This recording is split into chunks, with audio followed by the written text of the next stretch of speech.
Is it some devil that crawls inside of you?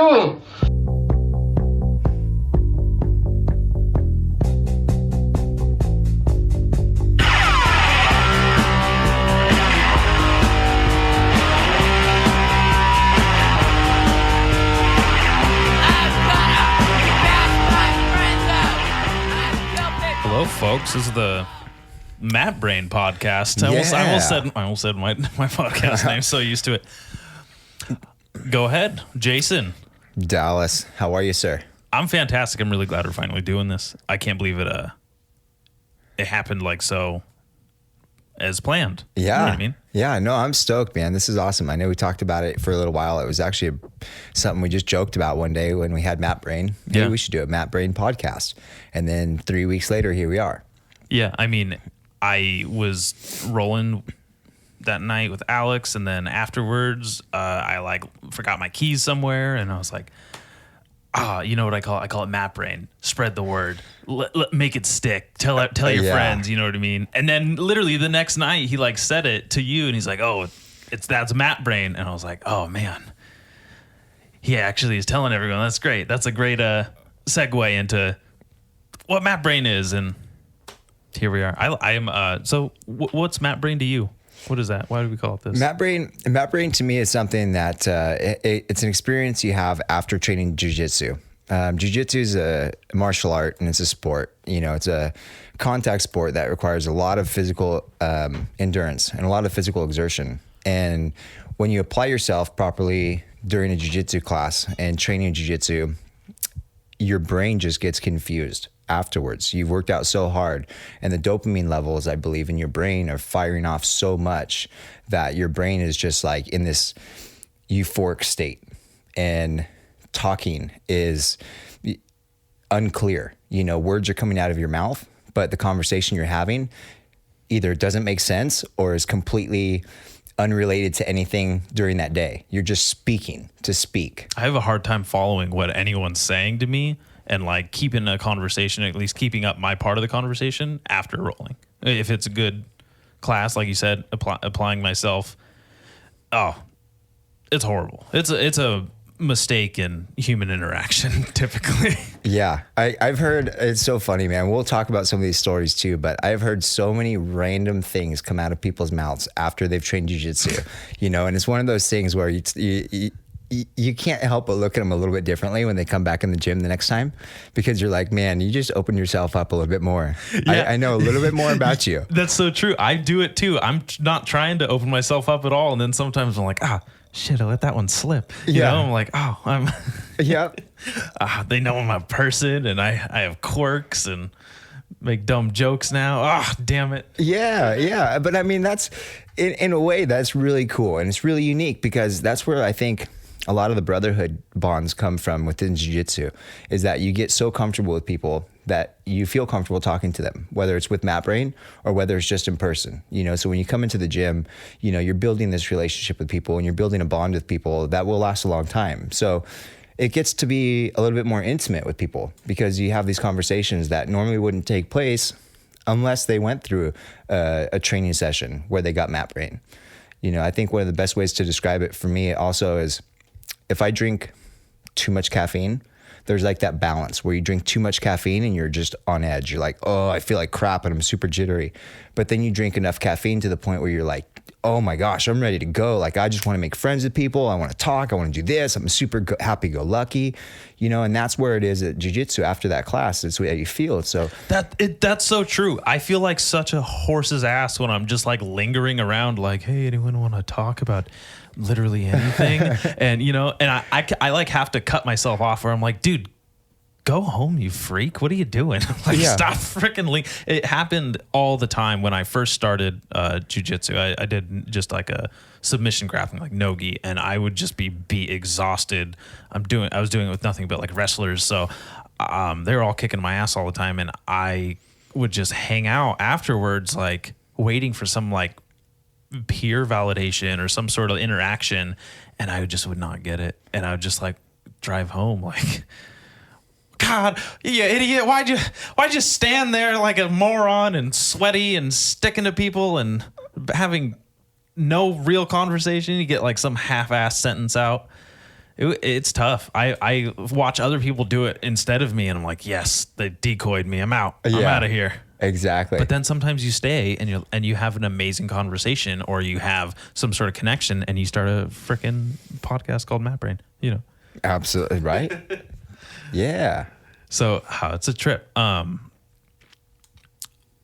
So that's the podcast, guys. It's kind of was a conversation that we were just joking about. I think we just literally touched on it. You know, what is Matt Brain and what led to this podcast, and that's kind of what it is. But I think it's going to be so much more than that over as time progresses and time goes on. You know, I hope this doesn't turn into a one-time podcast. You know, I hope that we can continue to grow from this and talk about situations throughout the jiu-jitsu community and jiu-jitsu development as people, individuals, teams, and just so on and so on. But as far as today goes, it was just kind of like, what can we do? What can we put together? Well, let's get some Matt Brain and do it and talk. Do you have Matt Brain?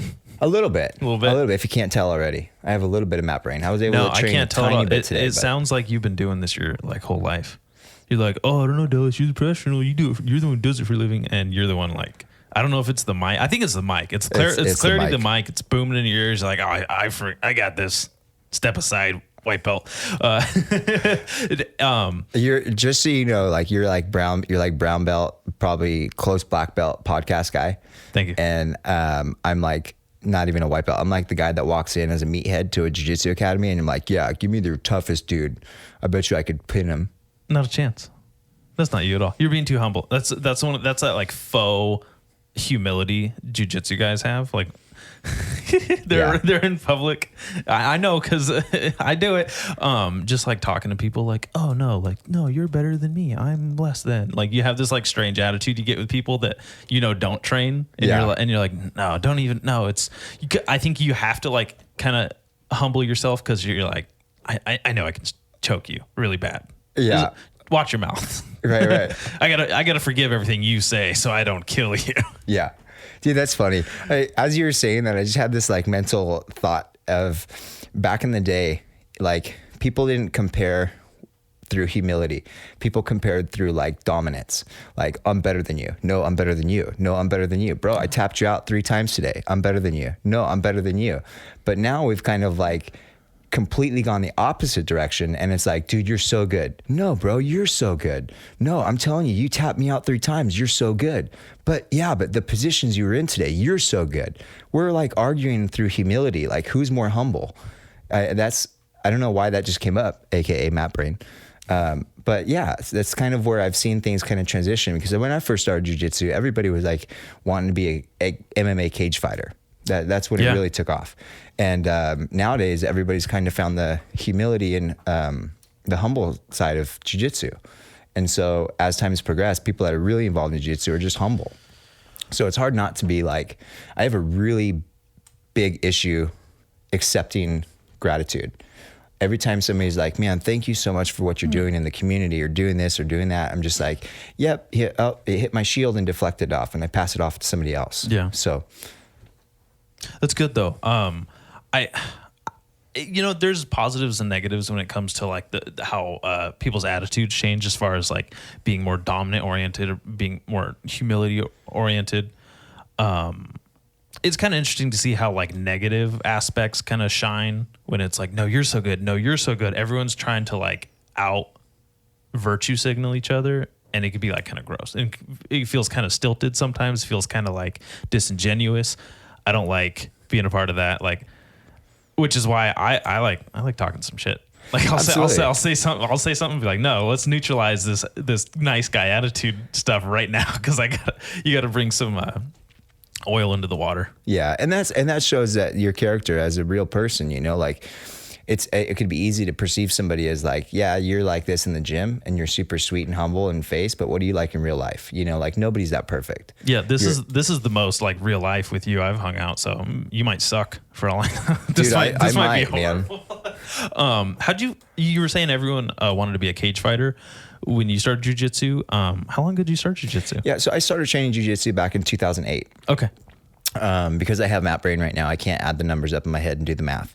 But I believe it was about 12 years now. Yeah. So I've been training for about 12 years. 2008 is when I started. And when I was a little kid, I'll just backtrack a little bit. My brother was in high school wrestling, and I was the little grom that was always running around trying to like impress and hang out with my older brother. But there was a big age separation. My brother was about 5-6 years older than I am. And so he was already well more mature than I was at that age when he was wrestling, and he didn't want to hang out with the little brother.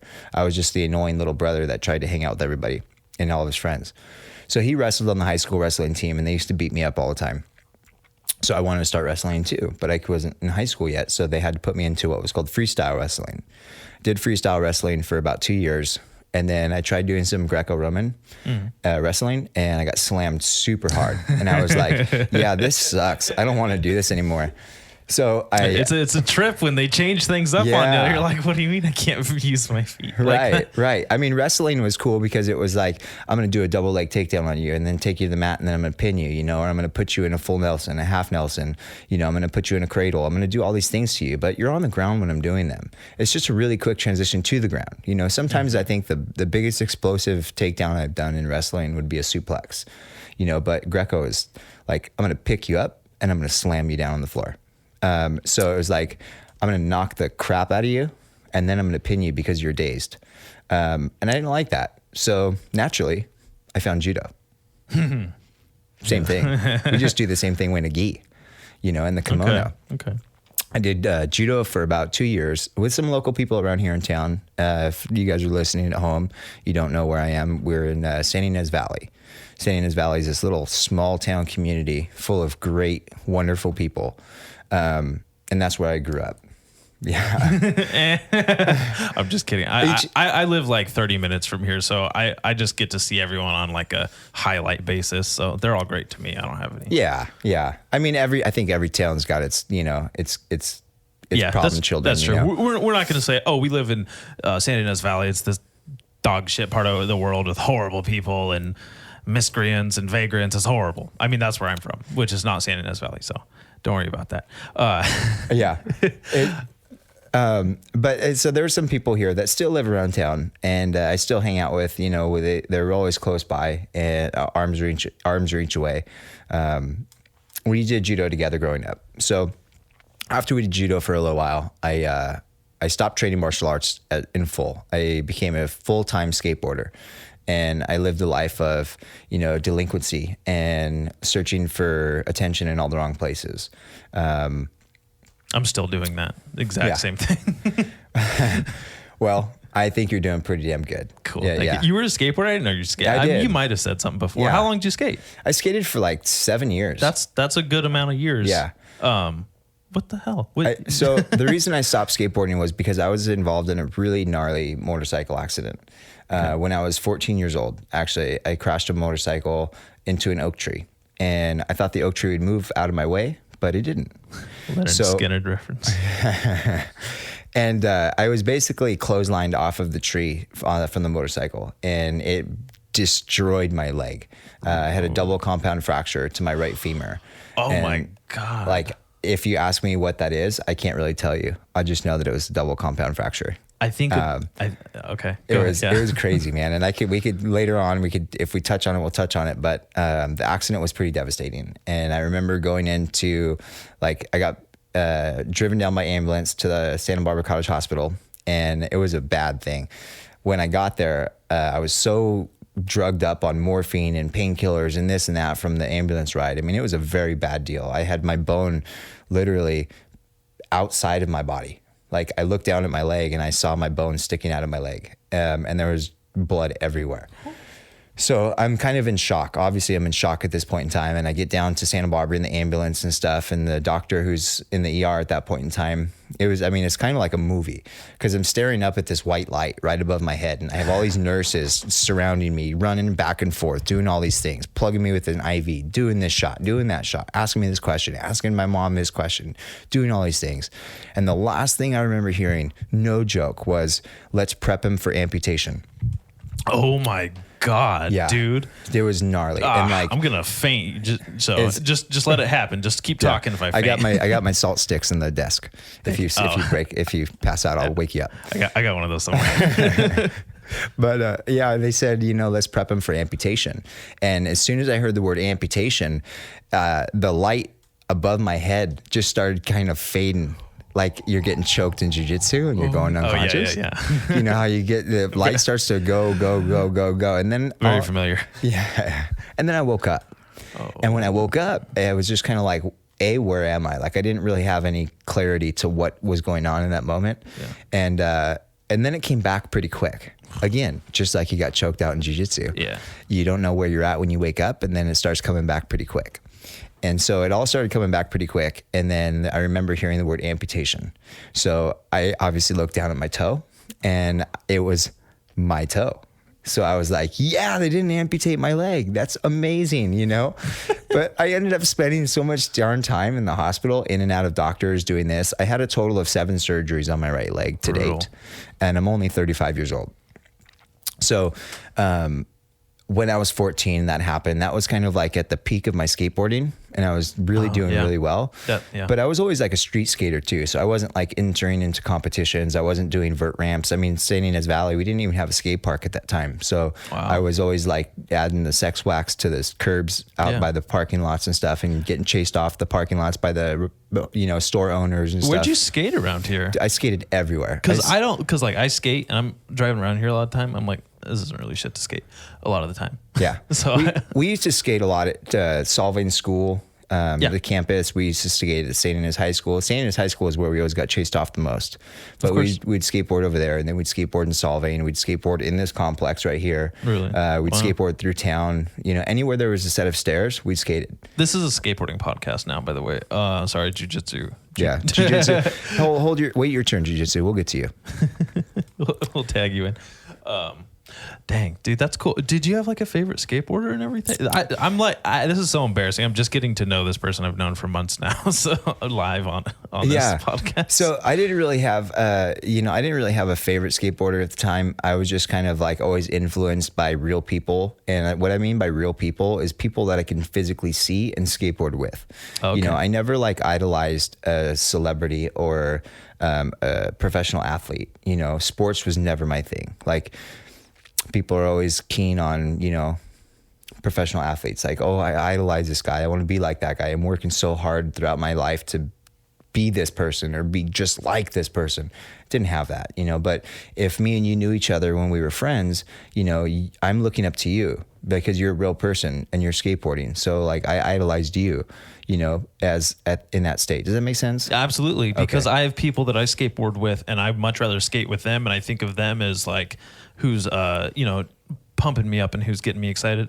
And the same thing kind of happens with jiu-jitsu is like, I don't have too many people that I look up to as jiu-jitsu athletes.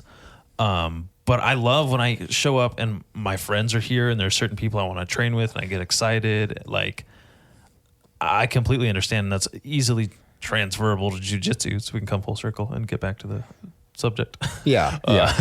So do you have like favorite jiu-jitsu athletes or anything? Like, do you have? Yeah, I have some jiu-jitsu guys that I really like. I really enjoy watching and stuff, and I get motivated when I do watch them and stuff like that. And I can drop a couple names. First and foremost, obviously I own a Gracie Barra school, so I got to pay some respect to Gracie Barra. Mm-hmm. Gracie Barra is a beautiful organization full of amazing people in the sport and industry of jiu-jitsu as professional athletes, mentors, coaches, instructors, program directors. Just everybody within the organization is amazing. I haven't really ran into one person that I've been like, ooh, well, yeah, I don't know about you. That's cool. That's cool. And I hope people have the same outlook for me in the same way. But Gracie Barra is awesome because it's the biggest team in the world. And it's the biggest team in the world because the right people have created it. The right people came together and they didn't say, I am so good that I'm going to teach you my jiu-jitsu. They say, here's the baseline to jiu-jitsu, the fundamentals to jiu-jitsu. Let's get all of these professional athletes and all of these professional jiu-jitsu people involved, and let's kind of really dissect it and come up with something that works on a broad spectrum. which creates jiu-jitsu for everybody, jiu-jitsu for everyone. And that's what we do. We provide a curriculum where everybody and anybody can train jiu-jitsu. There's really no limitations to who can and who can't. In a class setting, there's some things that we have to kind of take into factor and say, well, I don't think this person can train in this class. That's just the difference in academies. You're going to get that at any sort of profession. You're going to go to different boxing gyms. You're going to go to different Muay Thai schools. They're going to have different standards. And Gracie Barra has a bigger academy and a higher evidence of success doing things the way they do it. I see the attraction. I see why, Yeah. And so can't train or instruct here, or vice versa right. And that's been huge, So the influential people in my life with Gracie Barra, the first and foremost, the biggest person I'd like to give a shout out to is Professor Garrett Glava in Paso Robles. He's the owner of Gracie Barra Paso Robles, which, by the way, if you've never been to a Gracie Barra and you're ever in Paso Robles, you should definitely check out that school. It's an amazing school. He was like, just right off the bat, a genuine person to me. And he was always motivating me and encouraging me to do the best I could. And the minute he found out that I was going to open up school, he was just like, that is amazing. Anything I can do to help you, motivate you, encourage you, walk you through the process, I'm there. Like, let me know. Don't hesitate. And to the point where he would call me like once a week. If I missed calling him, he'd call me and say, update me. How are you doing? What's going on? When you're starting this? When we were starting the school. People don't call people that often. No. That's a trip. That's cool. That's a real friend. I think that's awesome. Yeah, I thought it was great, and it actually took me back because there was other people I've been involved within the organizations for longer amounts of time that never offered to help at all. They were just kind of like, yeah, good luck. Well, good luck at your new school, but time will tell. If you ever listen to this podcast, you know who you are. Time will tell. Thanks for being cynical. Yeah, where's my friggin' sound effects? I don't have a soundboard. That's what you're gonna buy first with all the proceeds you make from the Matt Burton podcast. We're gonna buy you a soundboard. I'm gonna buy a blue belt and say, look, I made it.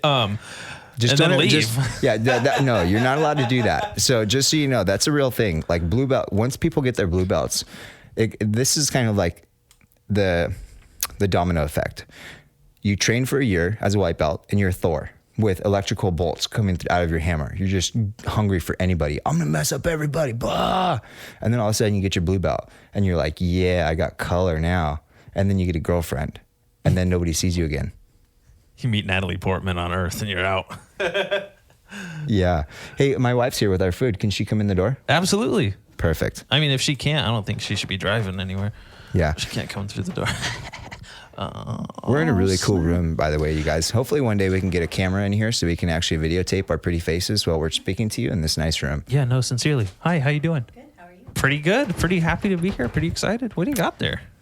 Oh, snap. Oh, snap. I know you guys can't see my beautiful wife, but she just came in and she brought Dallas and I some food. Heck yeah. So that our Matt brain isn't so Is this for me here? crazy. Thank you so much. Oh, nice. Oh, heck yeah. We even brought you a kombucha. Oh, yeah. I heard on the GT Dave's. Oh, cool. Thank you so much. Multi-greens. Oh, I need some probiotics. Babe, this is unacceptable. Multi-greens is not what I'm into.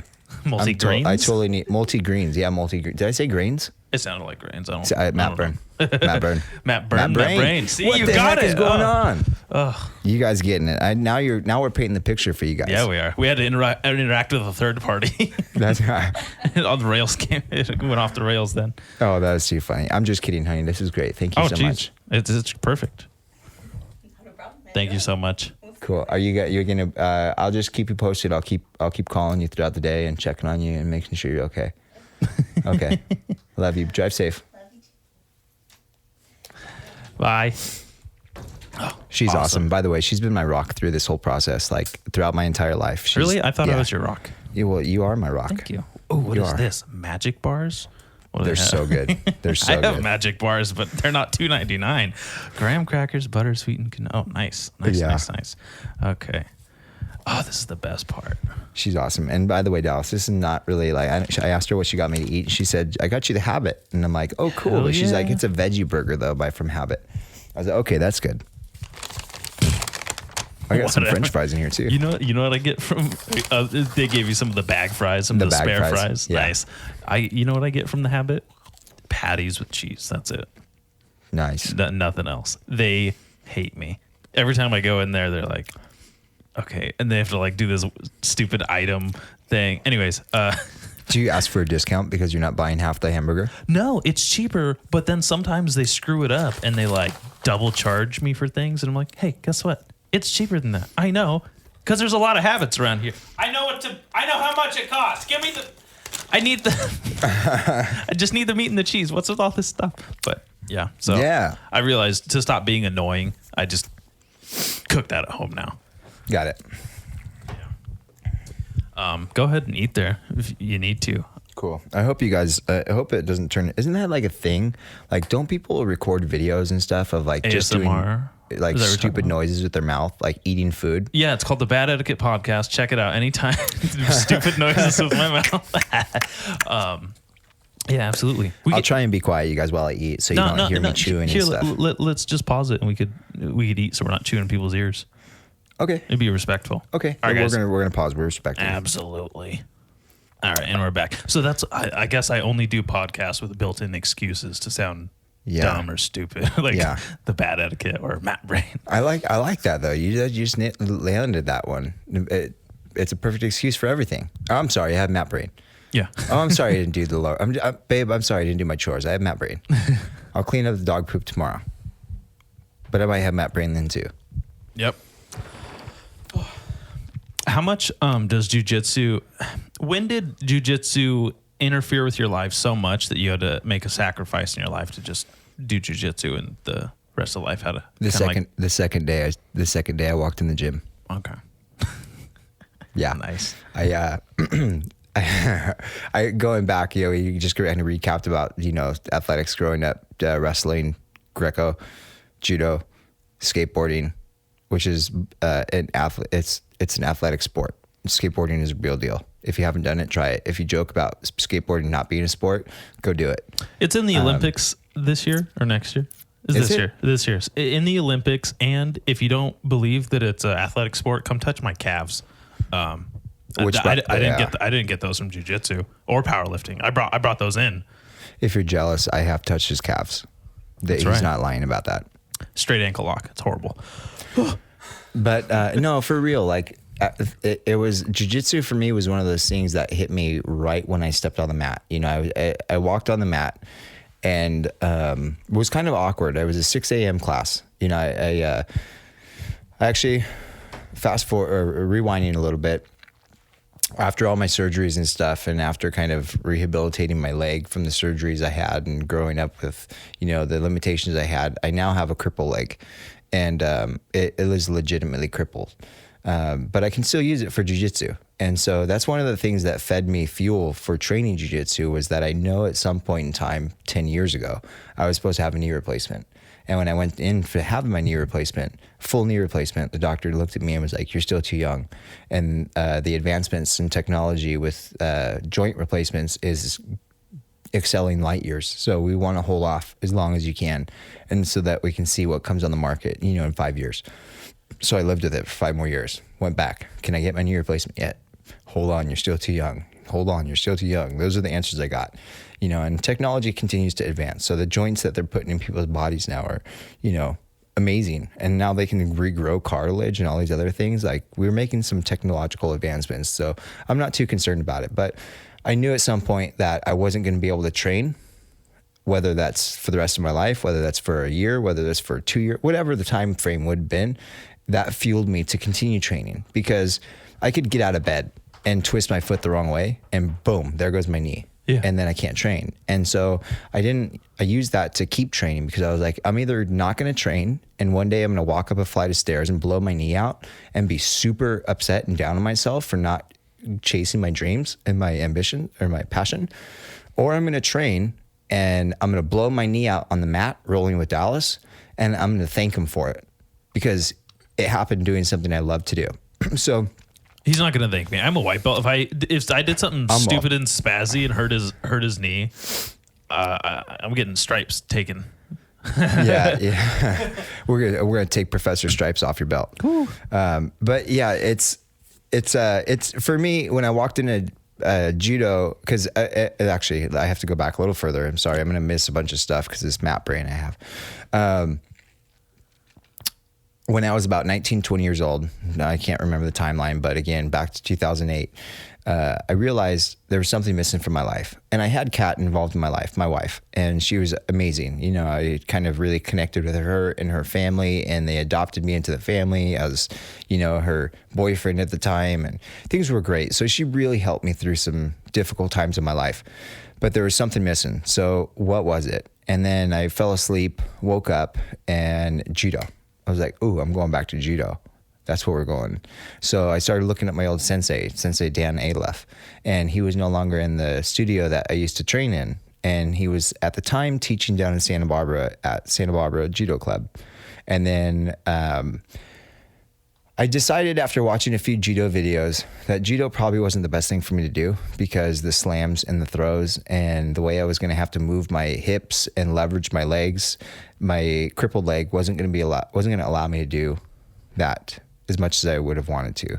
So what's the next best thing out there? I start Googling, you know, use the Google machine, found Paragon Jiu-Jitsu, and I walked in the door and I took one class. It was a 6 a.m. class. There was 4 guys in the class. I walk in and I'm in basketball shorts and a t-shirt, and they're all wearing these gis.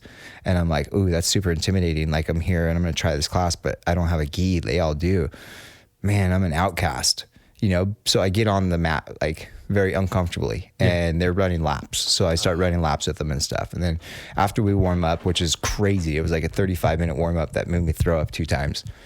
They bring me back out to the mat, and this guy named Craig says, hey, come on over here. We're going to teach you a triangle and an arm bar. And they pulled me outside of the class, and the class continued, but they worked with me off to the side. And he demonstrated a triangle choke and a arm bar. And the first thing that happened, he was like, all right, get in between my legs. What do you want me to do? He's like, I want you in between my legs. It's called close guard. And I was like, okay. So I was the typical white belt that we see nowadays, where it's just like very reluctant to get in between somebody's legs. It's like, no, you got to get comfortable. You got to feel comfortable inside of my legs. Get in my guard. So I did, and they showed it to me, and I was kind of like, wow, my head is in between your legs. I don't know if I want to do this. But by the end of the class, I was like, when's the next class? Can I come back tomorrow? I'm signing up. And the next day, I was hooked. I was like, this is amazing, and I want to do this every single day. This is what I was looking for. This is what I needed. And at that point, it became something that was so important in my life that other things in my life started kind of like disappearing. And those were some good things. They were all some bad jiu-jitsu things. distractions. Yeah, exactly. I can't do that, man. I can't go hang out with you for dinner. I can't go get a beer with you tonight because I got jiu-jitsu tomorrow. That's going to take away from my training. If I drink 1 beer tonight, I'm going to be slothy tomorrow. When this first opened, I missed a night because I made friends with my Matt Brain. I made plans with my friend, and he just flaked on me. And I messaged him and I was like, hey, dude, I've just fucking missed jiu-jitsu because of you. And you canceled on me. If you were not feeling it, you should have just said something. Yeah. And then I could have went to the gym and not felt like a fat piece of shit tonight. Right. Come on. People. Yeah, They don't know how important jiu-jitsu is. They really don't. And it sucks because he's definitely one of the people that I want to bring over here and just like, because he's always making fun of me like, oh, what, are you just a white belt? Funny. He's funny. I love him. But, and it's just like, God, I wish you could take a class with me so you'd understand. Like I want to hurt you. Right. Yeah. But not really. That's rarely the attitude of people in jiu-jitsu. I found no one's bringing you here to get hurt. No, I mean, there's some academies that have guys that it's like fish food, you know, shark food. I mean, everyone says shark food, you know, it's like, oh, shark bait, ooh, ha, ha. But if you have a fish tank and you take some fish food and you sprinkle it in your fish tank and you see how crazy those fish go for the food, like they're fanatic. They're just, brrr. Yeah, That's like, sharks do it at their leisure. Yeah. Sharks are just like how you see black belts. They're doing it at their leisure. They are, mad is their ocean, they're a shark, whatever that Hicks and Gracie quote goes. I don't You know what? Here, you know what? No. I'm gonna ask you a question because I had a series of questions. You are phenomenally more experienced in jiu-jitsu than I am, of course. I had asked you how you came to find interest in jiu-jitsu, right? Because just the knee, 7 surgeries. That's a trip. That's hard. Which, by the way, is taking excuses away from anybody that's potentially thinking about joining a jiu-jitsu school. If you live here in the Valley, there's a great school here in the Valley, Gracie Barra. But if you live in another town, there's always great schools in other towns too, like Paragon Academy in Santa Barbara is an amazing school. Gracie Barra, Santa Barbara is an amazing school. There's academies all over the world, and if you've ever thought about training jiu-jitsu, but you continue to use yourself as an excuse, like, oh, I had a surgery on my knee, so I can't do jiu-jitsu. Bullshit. Get in the door and do it. You can. I come in hurt all the time, and I just don't use that appendage that's hurt that day. Yeah. I literally, we're doing Nico's goodbye rolls. I hurt my arm the other day, so I put my arm in my jacket. He's like, what are you doing? One arm, thinking I was messing with him. I was just like, no, I don't want to hurt my arm. That's why. So it's that's how much I love jiu-jitsu, that I'm showing up hurt anyways, knowing either I'm going to risk this getting hurt or I'm going to risk missing jiu-jitsu tonight if I don't show up. And then I'm not getting better. And then there's such a valuable reward system. And then you see yourself losing weight and you're like more athletic and you're like, wow, I feel comfortable in public around people more. My sense of self-security's up. There's all kinds of great things that jiu-jitsu's afforded me. And they're so in real time, so much more fresh because I'm a white belt and it's new. And I'm having a whole new season essentially of consistent training that I've never really gotten to have. So. Yeah. That's a true test. That's a true testament to a lot. And I liked hearing that because, you asked me a question about who influences me in jiu-jitsu. Do I look up to anybody in jiu-jitsu? And I said, yeah, Gracie Barra and some of the individuals in Gracie Barra. And I don't think I finished that, but, like Flavia Almeida and, with Gracie Barra and Professor Garrett Lava and Pastor Robles. Mm-hmm. Some of the other Gracie Barra individuals, Mario Fetoja, David Weber, he's the franchise development team for Gracie Barra. He's amazing. But if we start talking to other guys outside of Gracie Barra, you have John Danaher is number one. Absolutely. John Danaher is an amazing individual. And I relate to him in a lot of ways because he also has a crippled leg. And, but you look at the type of training and instruction that he demonstrates, it's on point. It is beautiful. And it will teach you so much about everything. It's a lot of his demonstrations are 15, 20 minutes long, but you're not losing anything from that. You're gaining so much value. So by the time you go out there and do it, you understand everything you're doing. And that's motivation for me. I really look up to John Danaher. Gordon Ryan, he's the king of jiu-jitsu and he's loved and hated. People hate on him, but I'm the same age as him. It blows my mind how successful he is at jiu-jitsu. Yeah. That's because of John Danaher. I contribute a lot of that to John Danaher. And Gordon, obviously Gordon Ryan's responsible for his own accomplishments, but that without John Danaher in that equation, you would not be seeing this insane record of his. Absolutely. And he's a phenomenal athlete, and so the coach stands behind the athlete and coaches from the sidelines, but the coach can only stand on the sidelines and coach somebody who's willing to be there. So he's there, he's putting in the work. It's not John that is sweating and bleeding and dealing with the injury and dealing with the sore elbow. He's dealing with the person who is sore. And if that person decides to not continually be dedicated and apply themselves 150%, then there's no success there. So the success from John comes from the application that Gordon puts on the mat. And that's a testament to him. So people talk crap about him and say, oh, blah, blah, blah, blah. They hate on him because they're not him. And they're not putting in the time like him. And I'm glad that you have this perspective because as one of the people who likes Gordon Ryan and knows that he is disrespected by haters and hated and stuff, I don't know how other people think. I don't know how other people feel about him. I want to meet the kind of people that are like, ugh, because I need to kind of vet them out, kind of understand what irks them about Gordon Ryan and what irks me about them for not liking someone that, did those. I don't care if you don't like Gordon Ryan, but you know what I mean? This person has all these accomplishments. I've never seen someone perform like that in a sport that I have given a shit about. So that's awesome. Yeah. This is awesome. This is so cool. I can't believe dude just bought a house It's Right. like, and it just inspired me so much. Like, God, I want to do something so well that I can just do that at 20. Yeah, obviously I'm the same age. I got to catch up, but Yeah, it's brutal. It It's is. awesome. Yeah, and so kind of like, but again, the inspiration, where does it come from? And I'm more inspired by individuals like yourself Thank you. than I am professional athletes. Like when I look at the Gordon Ryans and the John Danahers of the world, like, yes, they make evolutionary changes within jiu-jitsu and they continually monitor and coach through the sport. So they see the changes and stuff, but they're watching the game. They're watching the techniques. They're learning how this push kimura no longer works effectively when the person rolls to their back. And then it has to become a pull kimura because at that point in time, you can no longer push the hand into the floor. So you've got to prop them up and then you got to pull on the arm. They see this stuff. But what I want to train so bad. Just you saying that got me all excited. I'm like, I can't wait to try. yeah, but like the real inspiration comes from seeing the value that happens with jiu-jitsu in people's lives, the transitions and the changes. I think you were literally the first member that came to me and said, hey, I just wanted to let you know I've lost 13 pounds since I've started training jiu-jitsu. Let me make a correction. That was 15 pounds since you started training jiu-jitsu. Yeah.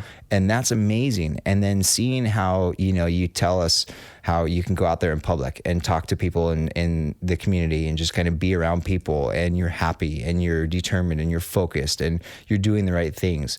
Jiu-jitsu makes you want to be a better person subconsciously. Like, it's not because sometimes people are like, yeah, jiu-jitsu, I'm going to be a better person now. Why do you think that is? I think it's because you see the values. Like, it makes you feel good. When you feel good, you want to be good. You want to help other people feel good. It's like, and the same thing goes when you're depressed. Like, if you have somebody who's depressed and angry at life, what do they want to talk to you about? Depression and being angry. So they're trying to almost like force their anger on you so that you become angry, so that they have a relation. Misery loves company. Misery loves company. But the same thing works on the opposite side of the spectrum, where when you're just genuinely happy, you want to be happy and you want to be healthy and you want to feel good. And when you feel good, you want other people to feel good. So like, if you're a comedian, why are you a comedian? Because you want to make people laugh. You want to make people feel good. And you're also depressed and angry. And you're also depressed and angry. Yeah. But you know what? And I think the reason I asked that question is just because in my head, I had an answer and I wanted to interrupt you to give you my answer. There's such an immediate reward system of you doing jiu-jitsu and what it immediately means. It means losing weight. It means being better at something. It means it tests your human potential in ways that I never had tested before. And that was really exciting. It's really exciting because I get to go, oh, I'm so much better than I thought I could be. Yep. And already I'm like, I wonder what else I could be good at. I wonder what else I could put, all this time and energy into that's going to make me, clothes fit better and make me feel safe in public and things like that and have like less anxiety. What's that? Where's that at? So you just seek it out. Yep. And a lot of people find it in jiu-jitsu, or through jiu-jitsu. And that's inspiring. That's what inspires me the most, is when people see those values and those changes and they, it's fruit on their tree. Like everyone's a tree, and you can be a tree. You can be a big, beautiful, green, lush tree and not produce any fruit. Or you can be that big, green, beautiful tree and produce fruit. Like that's the difference, is that you see these big head honcho CEOs, running the corporate Americas and stuff. And everyone's like, oh yeah, they're full of money and wealth and all these things. And that's the big, beautiful green tree, right? But you look at the realities of no fruit being on the tree. There's no value in there. You want fruit to be grown on that tree. And so when the fruit starts growing, those are the things that jiu-jitsu can reward. You already have a big green tree. Where do you come up with these metaphors, dude? That's awesome. I have no idea. That's really good. You know what? I think honestly, that's something jiu-jitsu helps you with. I find myself speaking in metaphors to people, and I'm like, I don't know how I came up with that, but that was perfect for this said situation. Something about jiu-jitsu makes you speak in metaphors too.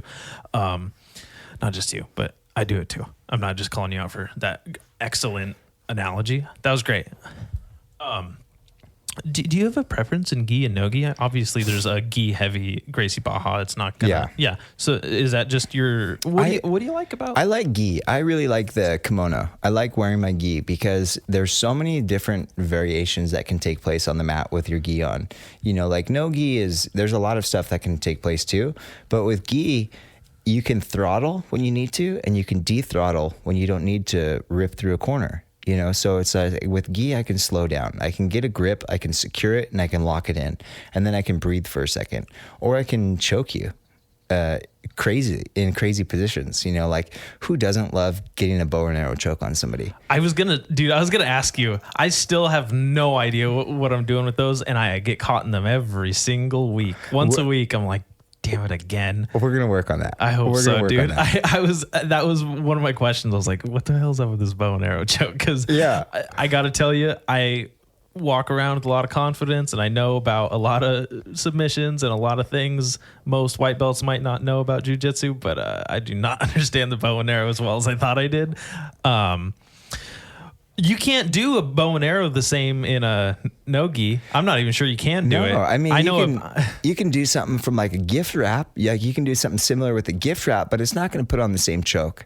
You know, like when you get that lapel across the neck, man, that thing is just, you feel defeated, and nobody wants to be on the receiving end of a bow and arrow choke, you know, especially when you get bow and arrow choked in front of people and everyone's watching and your face is just like humiliating, you know. It's like you have that gi, that lapel burn across your neck. It was so tight. True. So I feel it once a week. You definitely don't want it, dude. No. But as far as gi and no gi goes, you know, like I love gi because just the simple aspect of all the different variations that can be found, all the different tools you can use with your gi, the grips, the pants, the jacket, the lapel chokes, the arm bar setups, you know, having control with grips and stuff. And I think I ultimately got turned off from no gi because going back to 2008, when I was training, I first started training in a gi. And I did judo in a gi, so I had this familiarity with the gi on. But then I took it off, and as soon as I started training no gi, MMA took off really heavy, and that was back in like Tough season 1 or 2. You know, when Rashad Evans won Ultimate Fighter #1, I believe that's the season he won. But everyone that was training no gi was trying to be an MMA fighter. So the game changed, and it wasn't so much about jiu-jitsu anymore. It was about jiu-jitsu for MMA, you know? So like, it was like a ground and pound type of jiu-jitsu, and everybody that wanted to do no-gi jiu-jitsu also wanted to smash your face. And that wasn't the crowd I was trying to surround myself with. So it just kind of turned me off, you know? Like, it was like, hey bro, you train jiu-jitsu? Yeah, I do MMA too.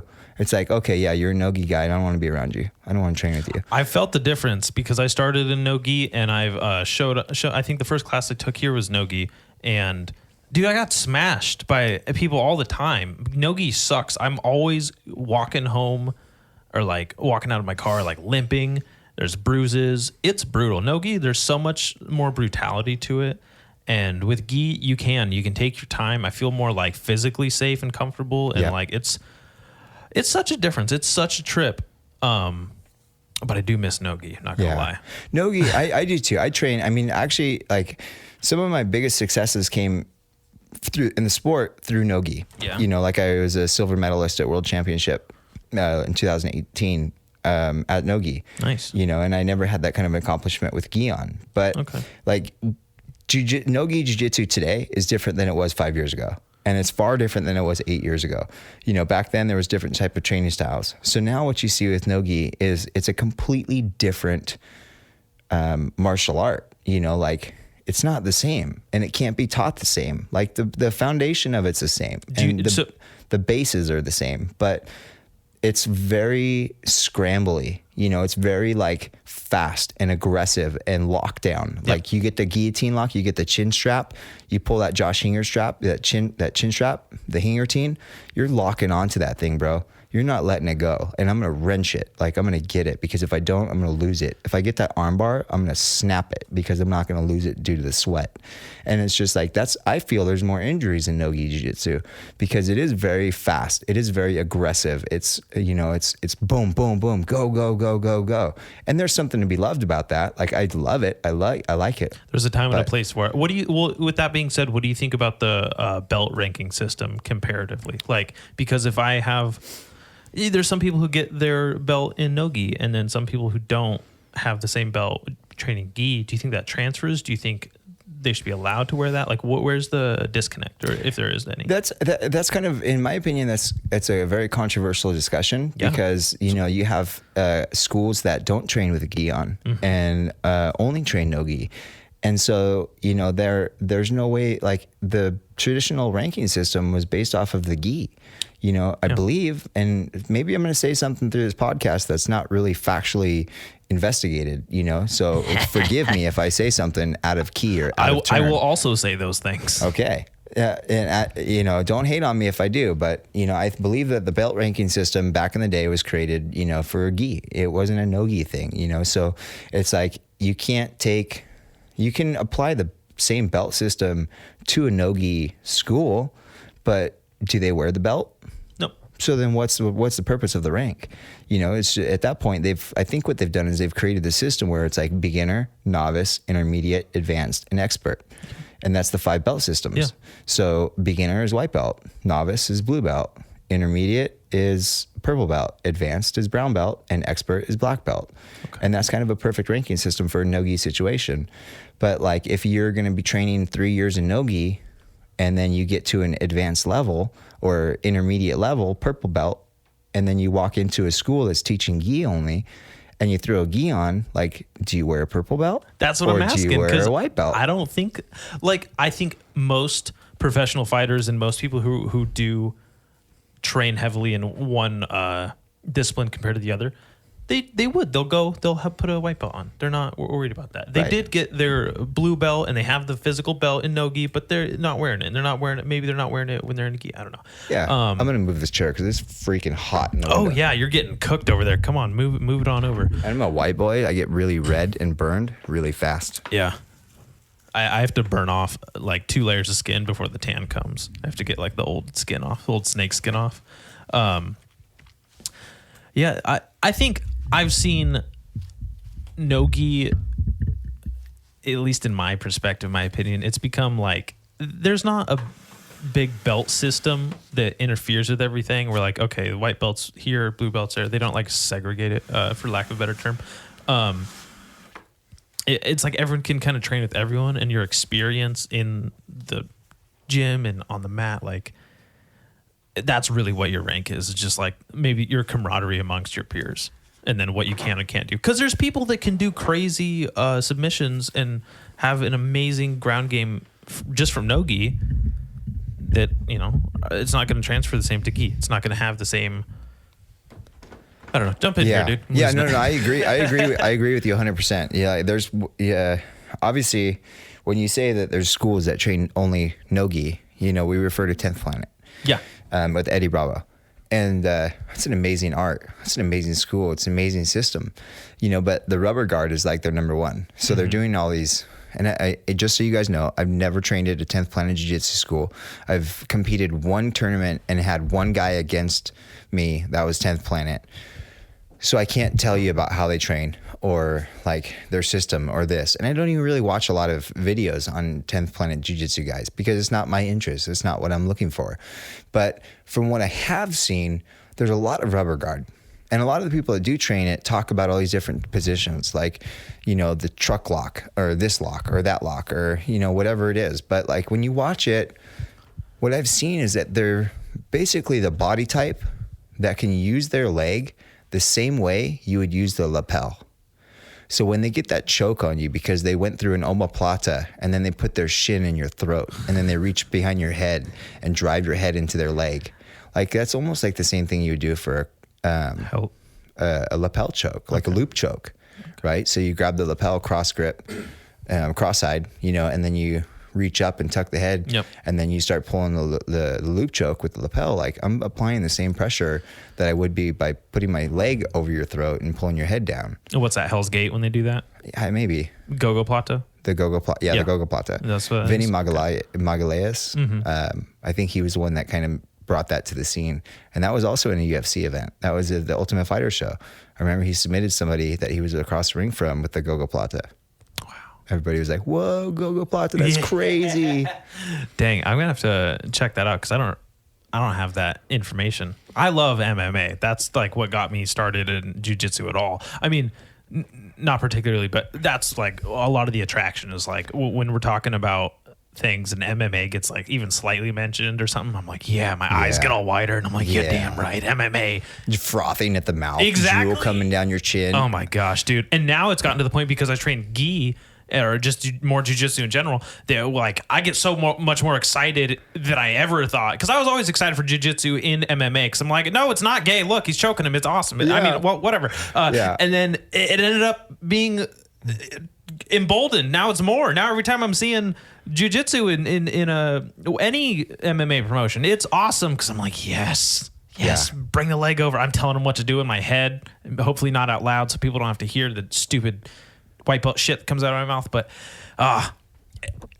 Dude, MMA is awesome, man. And that's 90%. I feel like maybe this is a bad number. This is an uneducated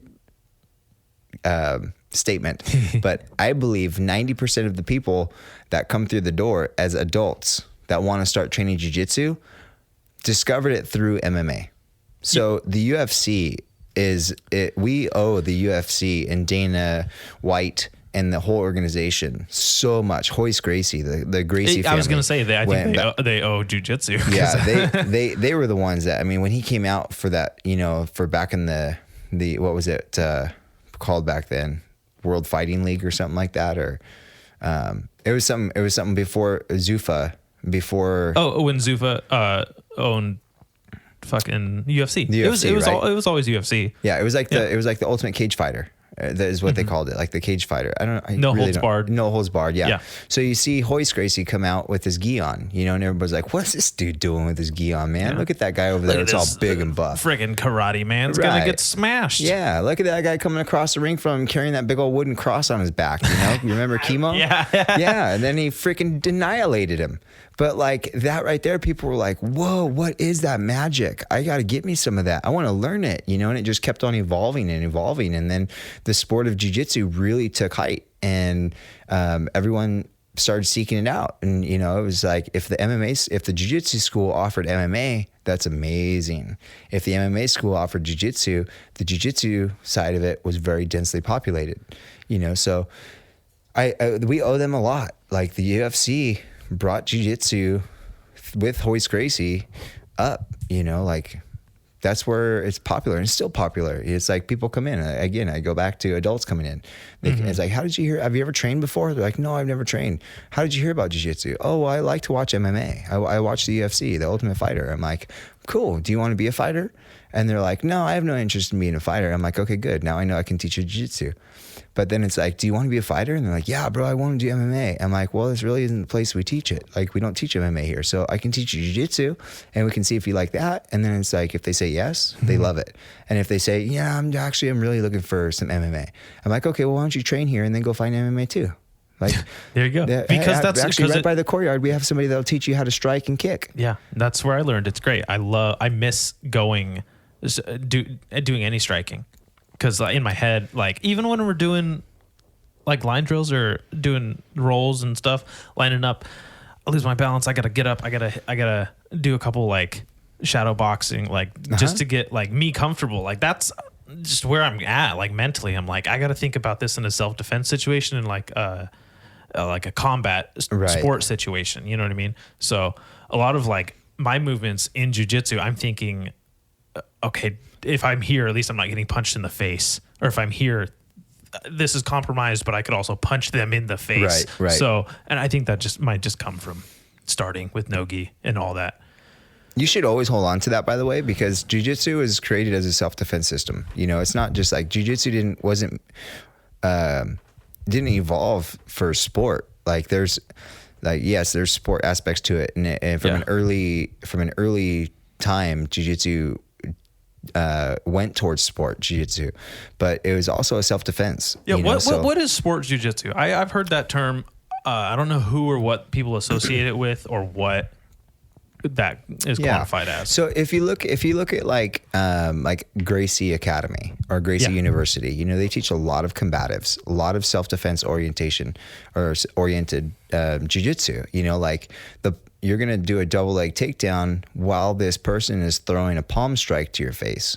So if I throw a cross punch towards you, and you duck it and you're shooting in at the same time you ducked it for that double leg, now you're putting me in a double leg position, but you're also posturing up to, get away from danger, or How do you deal with a push kick? You know, how do you defend this? How do you defend that? Now I'm on the ground and you're mounting on top of me. And in self-defense, like sport jiu-jitsu, I'm worried more about chokes and I'm worried about more having my arms exposed for you to sneak up an arm bar. Okay. But if it's a self-defense situation where it's not sport jiu-jitsu, it's self-defense. And at that point, I'm no longer concerned about you trying to arm bar me. I'm more worried about you punching me in the face.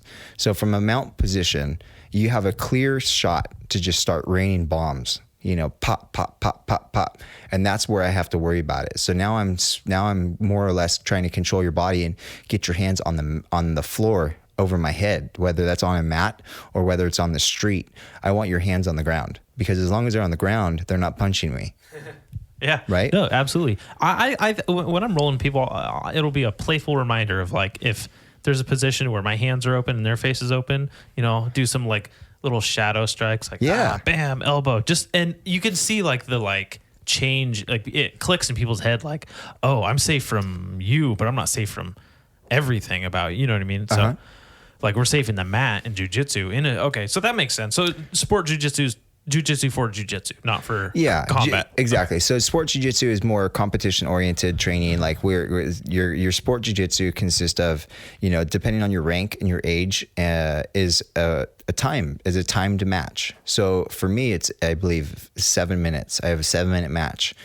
If I go out to compete in a tournament, I'm going to be out there for 7 minutes each time I step on that mat. Okay. And I have 7 minutes to either score more points than the other person or submit him. And if I do one of those two things, I'll win that match. If I don't, and he gets the upper hand and scores more points, then he'll win that match. Or if he submits me, then he wins. So now there's a game to it. Now there's a system, there's a strategy. You got to figure out what to do in that 7-minute timeline. So points, you know, knee on belly, passing guard, mounting, back control, sweeps. These things all, you know, give you points. And as you progress through the closed guard system, going from closed guard to, you know, guard break, pass a guard, you're rewarded points for that success. And then you go to side control, and that's kind of like, okay, side control, pin, you know, like let's pin the person. That's something I've been talking a lot about lately in classes is, you know, think of these positions that you're controlling the partner underneath you in a pin. You're pinning the person to the floor first and foremost. You got to control it, and it's always position before submission. Yeah. But that position should be a pin. I should be able to pin you to the floor effectively. But if this is a white belt question. Like, what if I could just submit you first?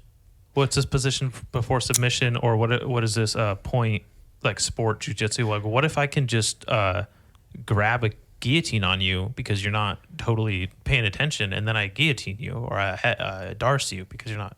Right. So that's the beautiful thing about jiu-jitsu is that mistakes happen very often. And so it's like, it's very similar to basketball, soccer, and football in the sense that you can go from offense to defense like that. Okay. You know, it's just like all of a sudden, let's pretend for a second, I'm in your close guard and I break your guard and I try and pass. And as I'm trying to pass, you sit up and lock me in a half guard. But as you lock me in a half guard, you wrap me up in a guillotine setup. Mm-hmm. And then you finish the guillotine and tap me out. You didn't beat me defensively.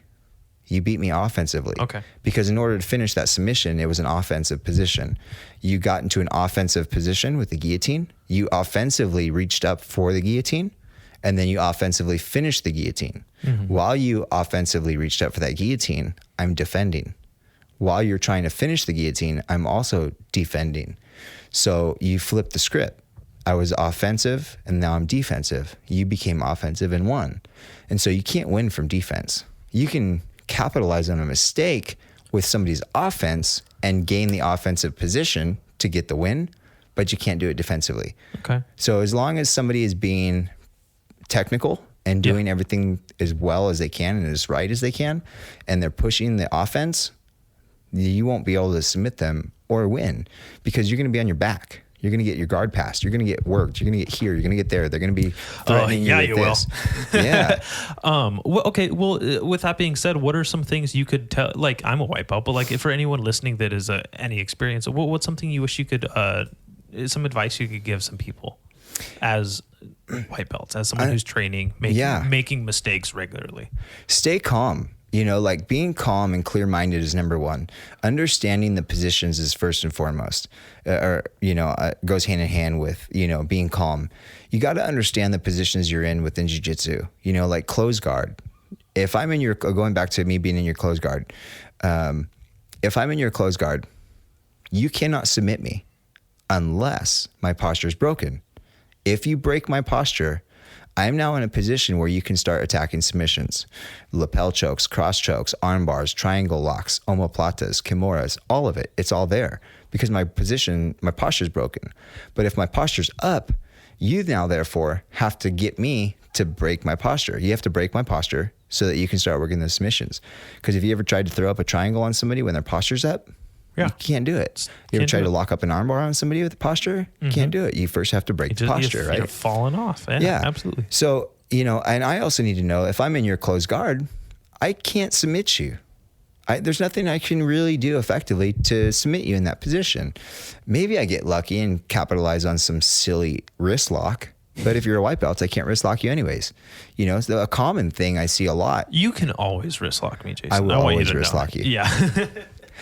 But if I'm in your closed guard, I'm not going to try and reach up and choke you. Like, I'm not going to extend my arms out over your chest and grab cross collar grips and then just try and choke you because I don't have the leverage I need. I can't pull my elbows into my body to compress down on the choke, and you can extend me away with your legs. So if I were you, knowing your position in having me in your closed guard and me trying to submit you, I'd be laughing internally. That was my first mistake. First time I ever had someone laugh at me was me doing the same shit where I was in their closed guard, like, I could just collar choke you. Because it was I was always no gi. First time I had someone in a gi, and I was like, oh, well, I've had police officers show me this. I know how to do this. And and they were just like laughing, and he's just like, no, it's not going to work. It's like they get the hands go behind the head and they lay there and they're just like, yeah, go ahead, white belt.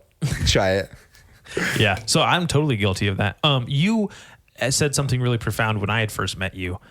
You said, I wish that I could start over. I wish that I could go back to white belt.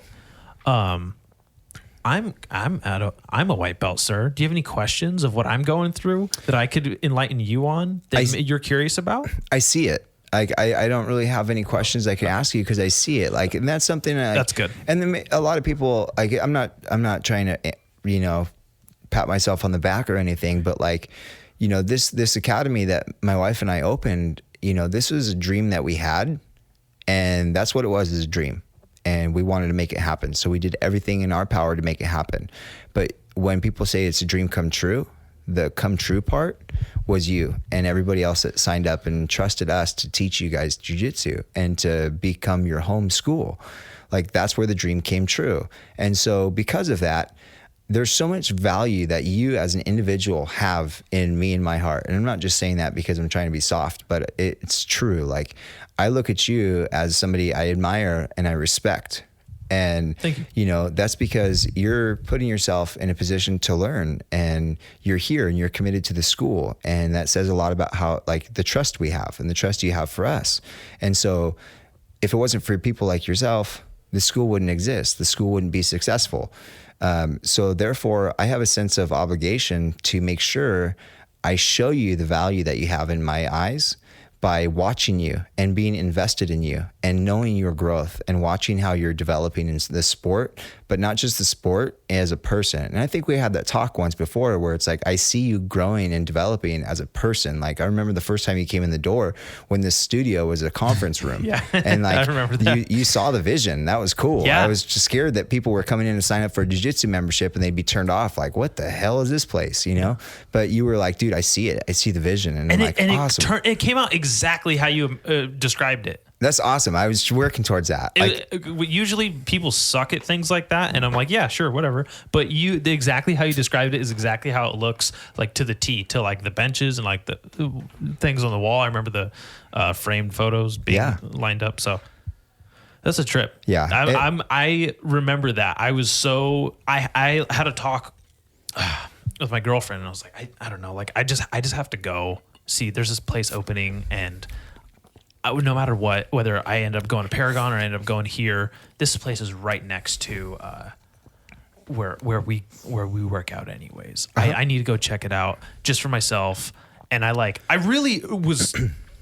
I like called out of work that day too. I was like, I'm not fucking going to work.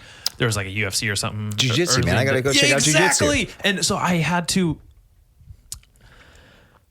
I don't know. It was a big deal to me because I drove from Santa Maria and I was like, I need to go here by this time and this time. Then I need to agree to something because I want to be one of the first people, Red Shield founder, whatever it was. And it just, I don't know. And then having that conversation with you, I was like, God, I really hope I don't come off like stupid and arrogant or what have you. And just like coming from like just a place of any ignorance and like, but I also wanted to show to you, like, hey, I do love jiu-jitsu. I do know things. Here, I need to have buzzwords and certain names and name drop people. And it's about 3 almost. Do you want to? We can keep going until the kids start showing up. Once the kids start showing up, we'll wrap it up. Right I'll tell all the kids to just quiet down. And, Cool. Yeah. But yeah, I just thank you so much for that opportunity. Talking to you was great. And it was, Yeah. I don't know how to put it into words. I have Matt brain currently. Yeah, you get it's the endorphins, man. It's it fires off. This is exactly how I feel. You get all like frickin' wishy-washy, and you don't know, your words stop working, and your brain's betraying you, and you're just thinking about jiu-jitsu images and stuff. Yeah. I mean, you're trying to pass the guard that you shouldn't be trying to pass. Like, enjoy that guard. Don't pass that guard. Maybe we should edit that one out. No, that's fine. I like that. I'm not editing anything. But you're always constantly thinking about jiu-jitsu, right? Like you're constantly, like here's a funny thing, my wife tells me, hey, will you rub my foot? My feet are sore. Will you rub my feet? I'm like, of course I will. I can practice my heel hooks. That's exactly what I do. The same. Yeah. I do the same shit where I'm like, listen, don't tell anyone, but I want to know what the inside heel hooks like. Come here. I was doing the same thing. I was like, and that's so funny. I was just trying to knee bar my girlfriend, not 2 days ago. That's rad. But I don't even know what the question was that you had asked me that we went off on a tangent with, but That's fine. Is there anything I wanted to ask you as a white belt? Oh yeah. That's right. I see a lot of what you do here, and I see your growth, and I see how you're progressing as an athlete and as a jiu-jitsu entrepreneur. You're kind of entrepreneuring jiu-jitsu, and Thank you. it's amazing to see that, and I didn't have the privilege to know you prior to jiu-jitsu when you first walked through the door, but I definitely feel like I have a good read on people from the first time I meet them, even when they're being fake. Like I can see through people that are fake. Yeah, because you're like, oh, you're a fake person. I know that. Yeah. I know how those people are. Yeah. Right. And I didn't see you as any of those negative things. I was just like, here's a young guy that's, motivated to learn something new and continue, doing something good for himself. And, but just from that time till today, the changes I've seen in you are like, they're amazing. Like you're comfortable in your home. Like I feel like you found your home school. Thank you. And we enjoy. I'm not having looking you for around. compliments, man. I just wanted to give you from a place of personal experience. Like if there's something, I'm trying to pass the gratitude off. I'm just like you. I'm just like no. I can't accept that. Yeah, I can't accept that. You're making me blush over here. Yeah. Okay. Well, fair enough. Because I'm sure I have plenty of questions for you someday about what it's like to be an instructor, what it's like to be at your rank and everything. So it's so rewarding, and guys, just so you know, I'm only a purple belt, and that's a lot of people, there's mixed emotions on that. We can talk about that. I'm going to interrupt because if there's one thing I've learned just in the past couple of weeks alone, it's how little rank on the surface level represents people. Right. And I thought for sure like blue belt meant you could do, like you were describing it with the stripes and everything, and it's like, oh, you could do a triangle and an armbar for a stripe type thing, and like just kind of just quantifying it that way. And I thought, oh yeah, that's for sure. Like you can only get to this rank when you're like that good at this, cut and dry, right? No ifs, ands, or buts. And I was like, oh, there's so much more that goes into people's experience, and there's a spectrum within each rank. And there's no way to describe it universally. Yeah. There's not like one way to put it.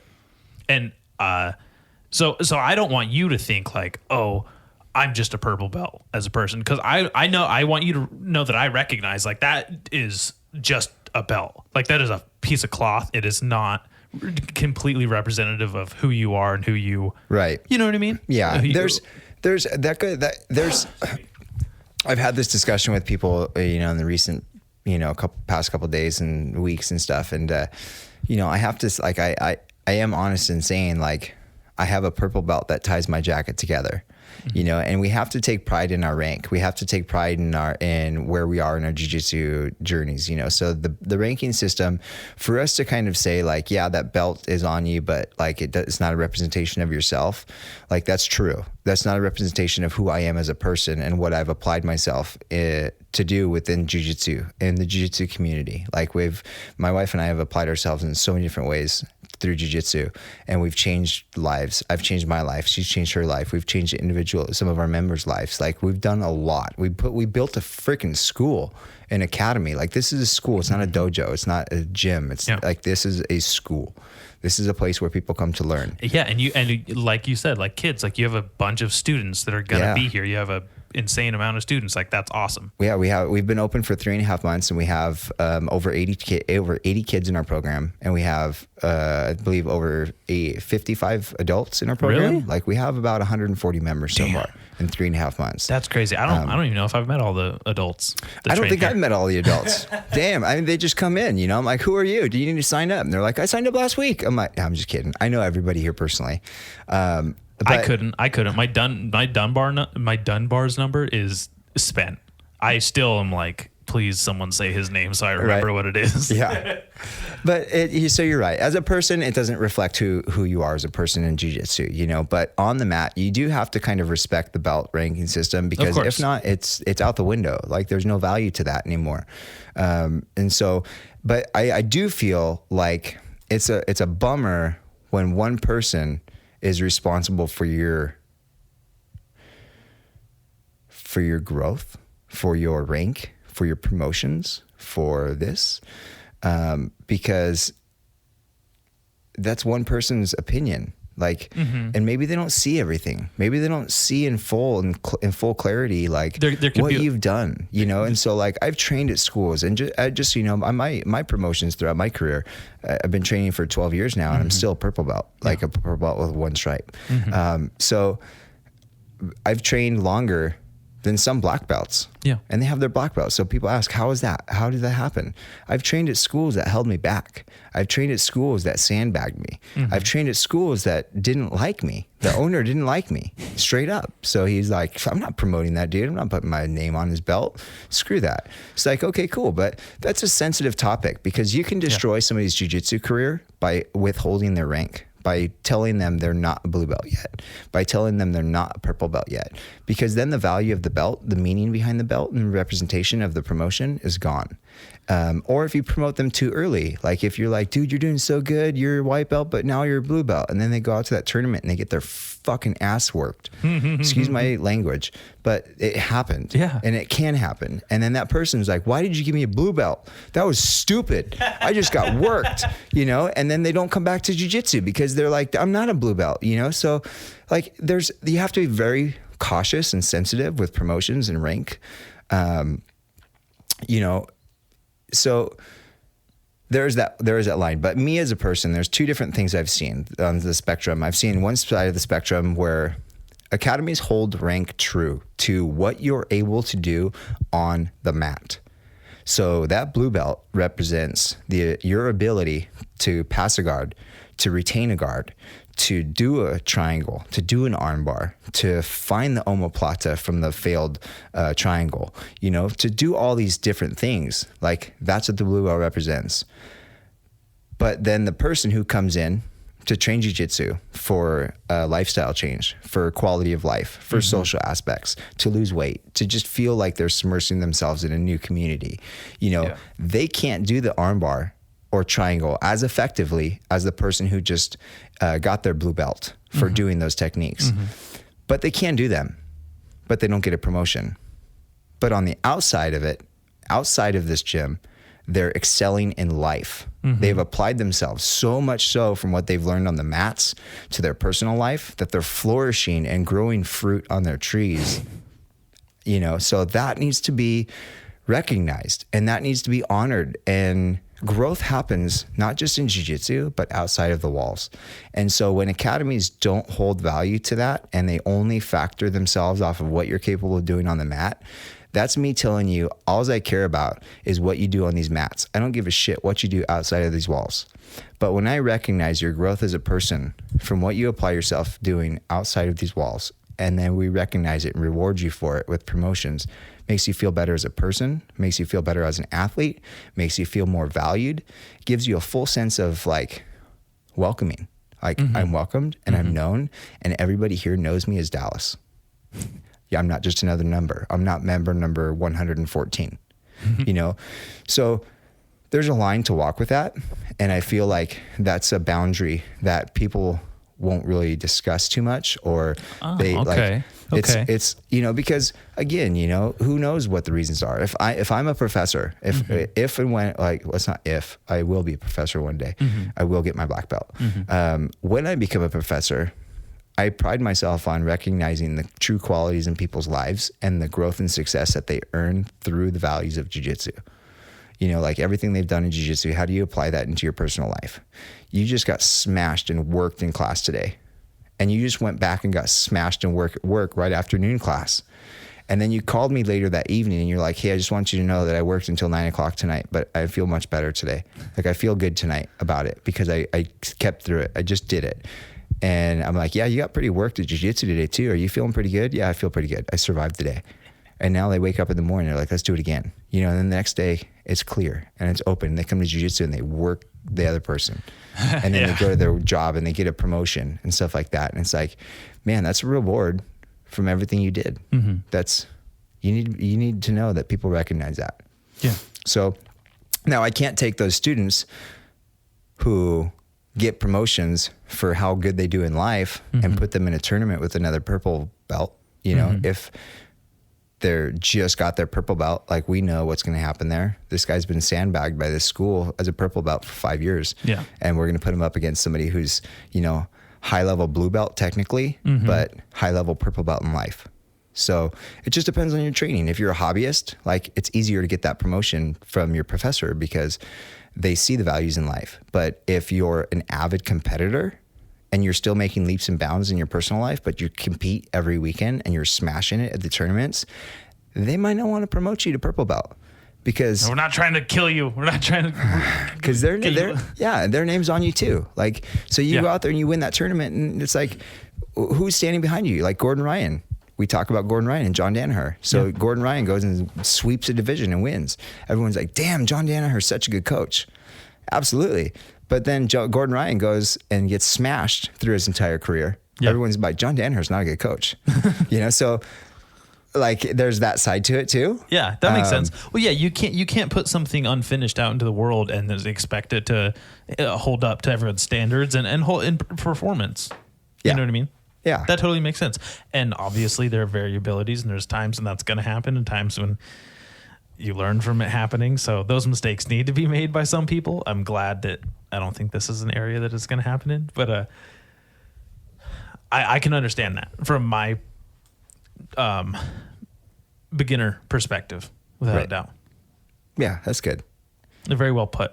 Good. Yeah, no, you really are an instructor, period. Like you have a fantastic way of talking, breaking things down, speaking. Like even from when I first met you, I was like, damn, this dude like said everything he needed to say. How do you know how to say it? And like, even now, like, I don't know how much you prepared for this, like mentally or like rehearsed it in your head, or how much like this kind of recollection or retention or performance comes from you being a jiu-jitsu practitioner for 12 years. Maybe you just frickin' have been thinking about this every second of every day, and then you're just like, oh, I've got to rehearse and it's so down and I'm going to steamroll this. This is awesome. But no, like you absolutely... I woke up this morning and was like, oh shit, I have that podcast in Dallas today. Rad. I'm pumped. I think it's just enjoyment. I love what I do. I love what I do. And mainly I love what I do because of all the success I see in everybody's life, you know, and that's a passion I have. So if you don't like what you're doing, don't do it. It's that simple. I don't. I think you should do some things you don't like to do though. because it's a good discipline. Absolutely, absolutely. Because I spoil myself and only do things that I want to do, and I missed out on a lot that I probably should have been doing, been more responsible. Right. So if it's something responsible and you don't like doing it, tough shit. Take out the Yeah. trash. Go. Yeah. You know what I mean? Type Yeah. of thing. But I mean, as far as like a career, right? Like Yeah. if you're stuck in a career that you hate, like you wake up in the morning and you're like, man, I don't want to go to freaking work today. This sucks. My life sucks. You know, you're choosing to stay in that hole. Life is so beautiful and there's so many rewarding things that can come from different places. All you got to do is lift up the rock. You know, so it's just like, if you don't like what you're doing in life, don't do it. Fix it, change it. People are like, I hate my job. I hate this. I hate that.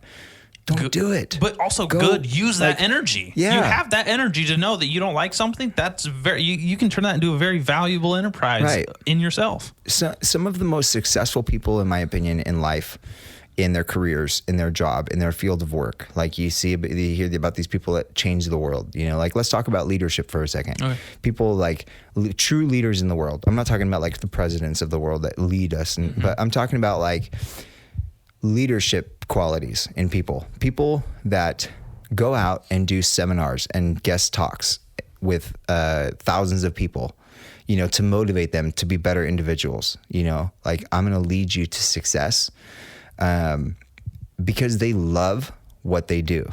Like you love doing podcasts, and podcasts is something that you're going to be successful in. I can guarantee it, because you love it. You know, like jiu-jitsu is something that you're going to be successful in because you love it. And so like working graveyards, if you love that, you will be successful in it. If you hate it, change it. Yeah. But I love what I do. I love jiu-jitsu. I love the success in people's lives. I love this type of relationship. I love face-to-face and talking and just bullshitting.